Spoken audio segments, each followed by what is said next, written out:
Jumpa lagi dengan saya, Daniel Majid, dalam Betani News. Selama beberapa menit ke depan, saya akan menyampaikan informasi seputar kegiatan yang ada di Betani Spesial Senayan.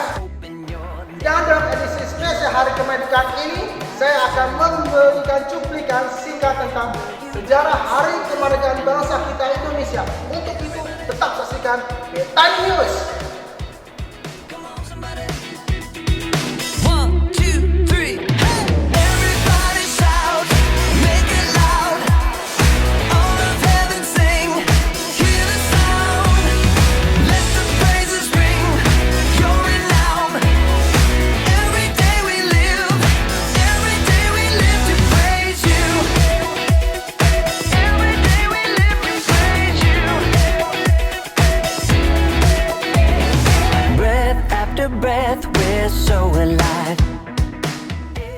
Terima kasih kepada hambanya atas pelayanan firman Tuhan pada hari ini. Kiranya Tuhan memberkati hambanya berlimpah-limpah dalam pelayanan dan keluarganya.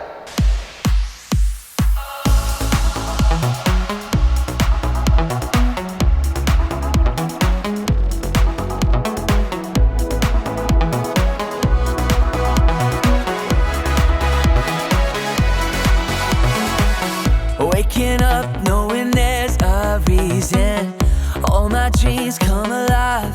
Life is for living. With you, I've made my decision. You lift me up, fill my eyes with wonder. Forever young in your love, this freedom's untainted. With you, no moment is wasted.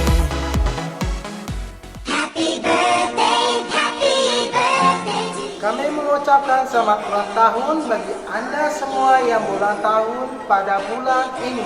Umur panjang di tangan kanan dan kejayaan serta kemuliaan Tuhan senantiasa menyertai Anda semuanya.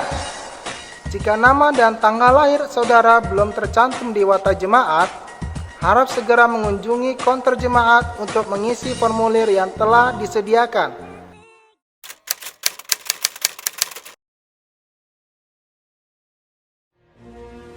Sebelum proklamasi kemerdekaan bangsa Indonesia dikumandangkan, ada serangkaian penting peristiwa yang menyangkut perjalanan bangsa ini dan merubah sejarah bangsa Indonesia.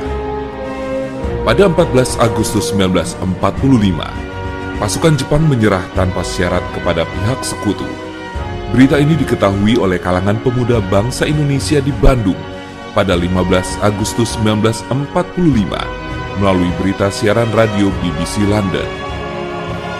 Pada 15 Agustus 1945, Insinyur Soekarno dan Dr. Andes Muhammad Hatta baru kembali ke tanah air memenuhi panggilan Panglima Jepang untuk Asia Tenggara, yaitu Marsekal Terauchi di Saigon, Vietnam. Dari sinilah terjadi pro dan kontra tentang proklamasi kemerdekaan Indonesia. Golongan muda ingin cepat-cepat dilaksanakannya proklamasi kemerdekaan Indonesia karena hal ini merupakan hak dan masalah rakyat Indonesia sendiri tanpa bergantung pada negara atau bangsa yang lain.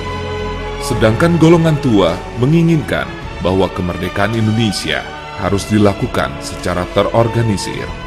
Misalnya dengan pernyataan dari bangsa-bangsa lain dengan melampirkan tanda tangan dan lain sebagainya. Perbedaan pendapat ini membuat para golongan muda melakukan penculikan yang dilakukan oleh sejumlah pemuda yang dikomandoi oleh Sukarni, Wikana, dan Hairul Saleh dari perkumpulan Menteng 31 untuk membawa Soekarno-Hatta yang termasuk golongan tua pada saat itu menuju ke Rengas Dengklok, tempat yang jauh dari jalan raya utama Jakarta Cirebon pada tanggal 16 Agustus 1945. Hal ini dilakukan agar mereka jauh dari pengaruh pemerintah pendudukan Jepang. Saat itu, di Jakarta terjadi pula perundingan yang sangat sengit antara Ahmad Subarjo yang mewakili golongan tua dengan Wikana yang mewakili golongan muda. Dan akhirnya tercapai kesepakatan bahwa kemerdekaan Indonesia, proklamasi kemerdekaan Indonesia harus dilaksanakan di Jakarta. Akhirnya, Soekarno dan Hatta dijemput di Rengas Dengklok untuk menuju rumah Laksamada Tadasi Maeda yang berada di daerah Menteng. Naskah proklamasi akhirnya dirumuskan oleh Insinyur Soekarno, Dr. Andes Muhammad Hatta, dan Ahmad Subarjo. Banyak pertimbangan sebelum tercapainya kata sepakat mengenai kepastian isi dan redaksional dari naskah teks proklamasi. Setelah disepakati, selanjutnya Sayuti Melik yang mengetik sesuai dengan naskah yang telah mengalami berbagai perubahan yang akhirnya disepakati tersebut. Penyusunan teks berlangsung hingga dini hari pada tanggal 17 Agustus 1945. Proklamasi.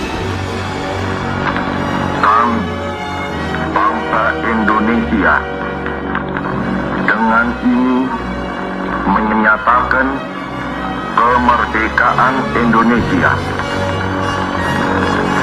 Hal-hal yang mengenai pemindahan kekuasaan dan lain-lain diselenggarakan dengan cara saksama dan dalam tempo yang sesingkat-singkatnya.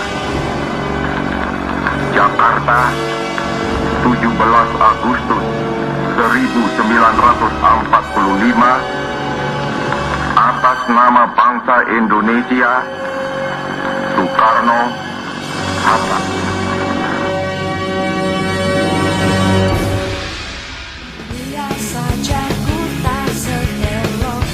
Sekian Beta News pada hari ini.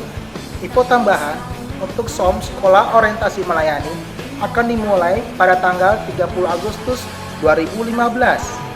Akhir kata, saya Daniel Rumagit, pamit undur diri. Sampai jumpa di episode selanjutnya.